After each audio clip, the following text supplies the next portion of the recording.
తుంగతుర్తి నియోజకవర్గం తిరుమలగిరిలో సీఎం రేవంత్ రెడ్డి కొత్త రేషన్ కార్డుల పంపిణీని ప్రారంభించారు. 10 ఏళ్లు పాలించిన బీఆర్ఎస్ పేదలకు రేషన్ కార్డులు ఇవ్వలేదని, లక్షలాది మంది పేదలకు సన్న బియ్యం ఇస్తూ ఉంటే ఓర్వలేకపోతున్నారని రేవంత్ అన్నారు. కేసీఆర్ కట్టిన కాళేశ్వరం 3 ఏళ్లలో కూలిపోయిందని, ఆ ప్రాజెక్ట్ దగ్గరే వారిని ఉరి తీసినా తప్పులేదన్నారు. ఎవరు ఎన్ని కుట్రలు చేసినా 10 ఏళ్లు కాంగ్రెస్ పార్టీని అధికారంలో ఉంటుందని, స్థానిక సంస్థల ఎన్నికల్లో బీఆర్ఎస్ ను తుడిచిపెట్టాలని కార్యకర్తలకు సీఎం రేవంత్ పిలుపునిచ్చారు.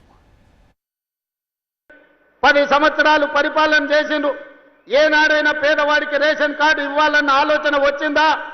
పేదవాడికి సన్న బియ్యంతోని బుక్కెడు బువ్వ పెట్టాలన్న ఆలోచన ఎప్పుడైనా చేసిండ్రా? ఇవాళ 10 ఏళ్లలో మీరు ఇవ్వని రేషన్ కార్డు, లక్షల కొద్ది రేషన్ కార్డు మేము ఇస్తున్నాం. లక్షలాది మంది, కోట్లాది మంది సన్న బియ్యం తీసుకొని బుక్కెడు బువ్వ తింటుంటే మీ కళ్ళల్లో నిప్పులు పోసుకుంటున్నారు. ఇది మీకు భావ్యమా అని నేను అడుగుతున్న వాళ్ళని.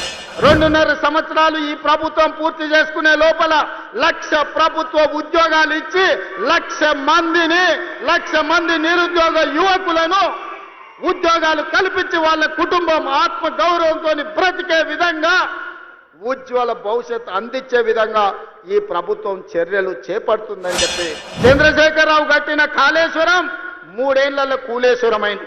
60-70 ఏళ్ల కింద మేము కట్టిన నాగార్జున సాగర్ ఎట్లుంది, మేము కట్టిన మూసీ నది ఎట్లుంది, మేము కట్టిన శ్రీశైలం ఎట్లుంది మాట్లాడదామా? చర్చ చేద్దామా? నాగార్జున సాగర్ కట్ట మీద మేం కట్టింది ఎట్లుందో మీరు కట్టిన మేడిగడ్డ సుందిల అన్నారం పోదామా? ఆడనే కూలిన కూలేశ్వరం కాడ మిమ్మల్ని ఉరి తీసిన తప్పు లేదు. రాబోయే స్థానిక సంస్థలల్లో ఒక్క గంజాయి మొక్క కూడా మొలవనియొద్దు. ఎందుకంటే మీరు అనుకుంటే ఈ జిల్లాల బీఆర్ఎస్ అనేది ఉండదు. నేల మట్టం తూడ్చేసే శక్తి మీకున్నది. 2024 నుంచి 2034 వరకు కాంగ్రెస్ పార్టీ కార్యకర్తల అధికారంలో ఉంటారు.